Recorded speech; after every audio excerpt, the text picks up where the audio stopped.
Priča o prokletijama mogla bi biti jedna od razglednica Crne Gore. Takvom bi uvijek i želio predstaviti ovaj čovjek. On je direktor Nacionalnog parka Prokletije.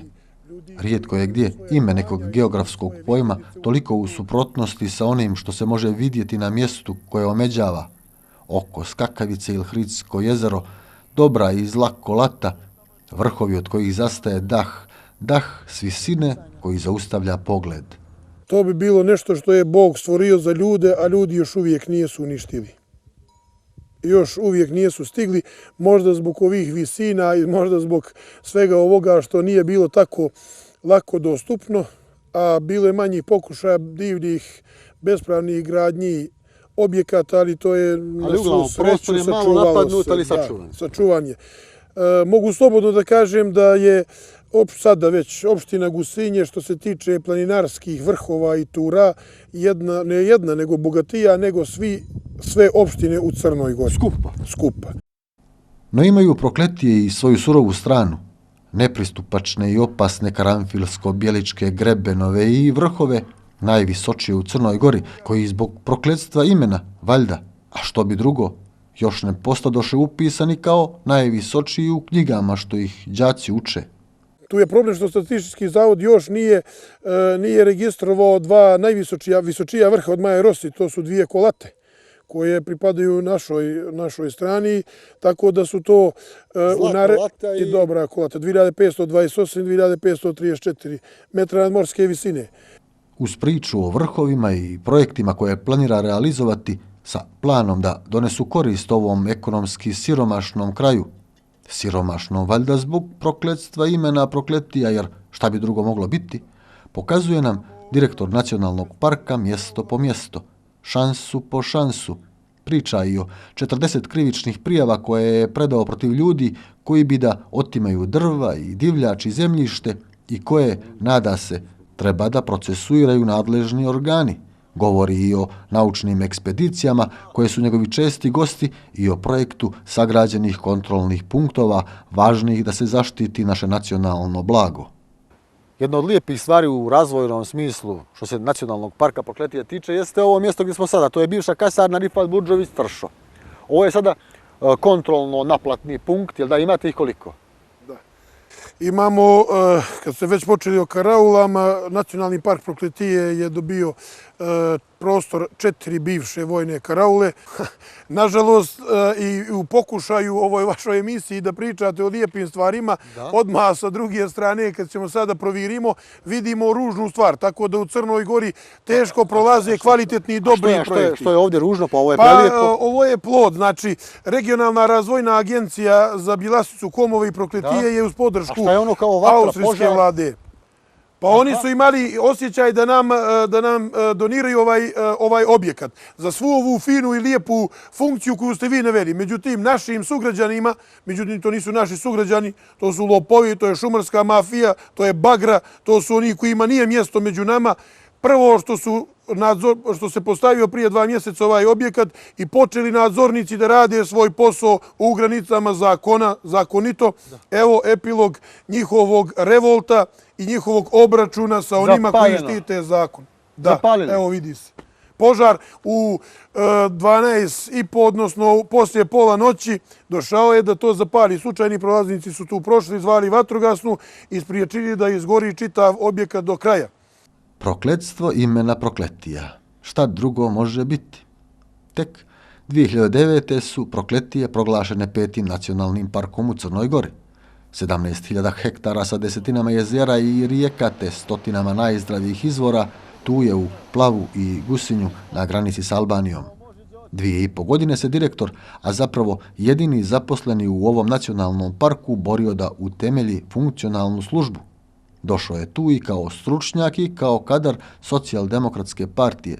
Sagradio lijepu centralu u sred Plava i u njoj na modernoj opremi sada gleda snimak iz afere Snimak, što govori o partijskom zapošljavanju isplaniranom za preduzeće kojim upravlja on. Prokletstvo imena Prokletija. Šta drugo može biti? Znači 4 je prijavljeno, 3 će biti DPS-ovca, 1 iz SDP-a. Kad se završi centar za posjetioce u Gusinju, biti zaposlena 2 DPS-ovca sa visokom stručnom spremom. To je ono što pripada DPS-u, pored 3 znači, lica koje će ovih dana biti zaposlena i nakon toga da će biti 2 sa visokom stručnom spremom primljena u kancelariji Uprave Nacionalnog parka Prokletije. To je sigurno. A kako laže? Gdje su 2 u kancelariji? Primljena su mu samo 2. On je samo 2 primio od njegova. Vi direktor, a on predsjednik DPS-a i on vama u firmu prima ljude. A nije, to je bilo trenutno, to je on samo pokušao, to je bilo na 6 mjeseci je to bilo samo. Na 6 mjeseci? Na 6 mjeseci. Pa je li, dakle... A još ne rade. Ja i nisam dao 3 mjeseca da rade. I sad jedan imao, jedan je... A oni primaju platu? Njegov zet, jeste.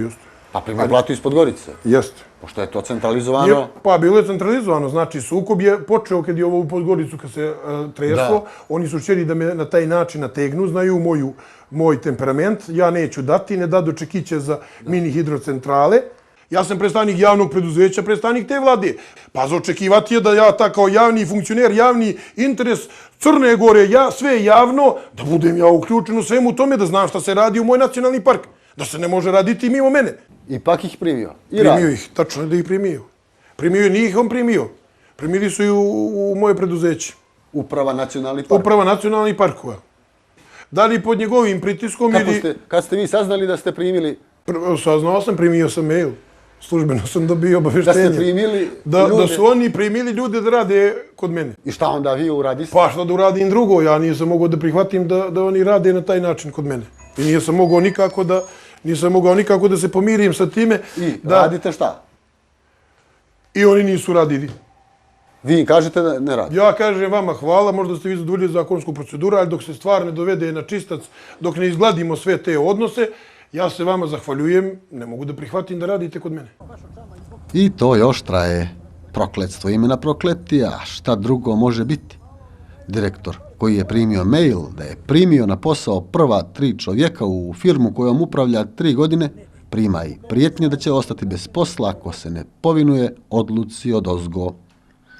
Bilo je to 1. jula ove godine, iako šira javnost to tek sada prvi put saznaje. I bilo je to usred ljetošnjeg političkog kuvanja SDP-a u podgoričkom loncu DPS-a. Direktor nacionalnog parka ipak istrajava. Nakon intervencije političkog vrha svoje SDP stranke putem zakonitog konkursa ovaj put, poslije 3 političkim vezama zaposlena čovjeka koji još uvijek ne rade, a primaju platu, prima nova 4 koji rade i primili su prvu platu. 4 čovjeka koja su bila nužno potrebna nacionalnom parku i koji imaju punu funkciju za nacionalni park. 3 su nadzornika i 1 je čovjek koji treba da vodi financije. A kako? Izvinjam se, najmanje mi je bitno politička pripadnost. Ni vjerska, ni polna, ni jedna druga mi pripadnost ne odgovara, samo 2 stvari. Rad i disciplina. Ali 3 vam je DPS u firmu primio bez vaše saglasnosti i oni su DPS-ovci, obećani im posao i oni rade i kako vi sad gledate na sve to? Oni su primljeni u centar za posjetioce u Gusinji. To je vaša firma. Naša. Ali je to, mislim, ove aktivnosti terenske i ove aktivnosti koje su u centralu ovdje su mnogo zahtjevnije i mnogo potrebnije, tako da centar za posjetioce ima... A ko su ti ljudi? Poznajete li? Poznajem ljude, to su naši građani. Otvorno ko? Ima li ime taj čovjek koji ih je primio? Pa po onome sve u gradu što se poznajemo, jednoga je primio sadašnji predsjednik DPS, 2 sadašnji predsjednik DPS-a, a jednoga bivši predsjednik DPS-a. To je taj... Šabović i Redžepagić. Da, oni imaju svoje interese, jedan sa svoje strane interese, drugi sa svoje strane. I oni bi vrlo rado da imaju te mehanizme kontrole nacionalnog parka. Redžepagić je, ako ne griješim, dakle bivši predsjednik opštine Plav i član vašeg upravnog odbora, znači upravnik vaš. Pa to govori o njemu koliko razmišlja da razvija nacionalni park. Pa vi niste, znači, poslušali ni upravni odbor. Znači, sukobili s njim. A dobro, samo da vam kažem jednu stvar. U pitanju je kvalitet ljudi koji su kandidovani. Ne možemo sad praviti selekciju je li ga on kandidovao ili onaj drugi. Bilo ko da ga kandiduje, ako ima kvalitet i ako zaslužuje, ja ga prihvatam. Ističe im sad još za 2-3 mjeseca. Pa dobro, ističe, pa to je tako, nisam ja to, niti sam tad potpisao, niti... A vi niste ni upoznali? Da valja. Pa pokušat ćemo, što bi se rekao ubrzano, da upoznamo njihov rad i njihove stručnosti. Vaše zaposlene je da pokušate da upoznate. Pa dobro, u 4., 5. mjesecu rada. A dobro, ne možemo sad kažemo naše, to je bila ta selekcija mimo mene. Ja sam spreman svakog trenutka da dam ostavku samo onoj dvojici ljudi koji su... A možete vi da kažete da je DPS, dakle DPS-a državnog vrha preko državne firme Nacionalni parkovi Crne Gore, i preko, evo, čovjeka koji je pričao o tome na skupu u Plavu. Dakle, da je DPS zaposlio svoje ljude u vašoj firmi. Tačka. To je, mogu da kažem i da potvrdim, to je sve urađeno mimo mog znanja. Sve je urađeno, tako. Prokletstvo imena Prokletija. Šta bi drugo moglo biti?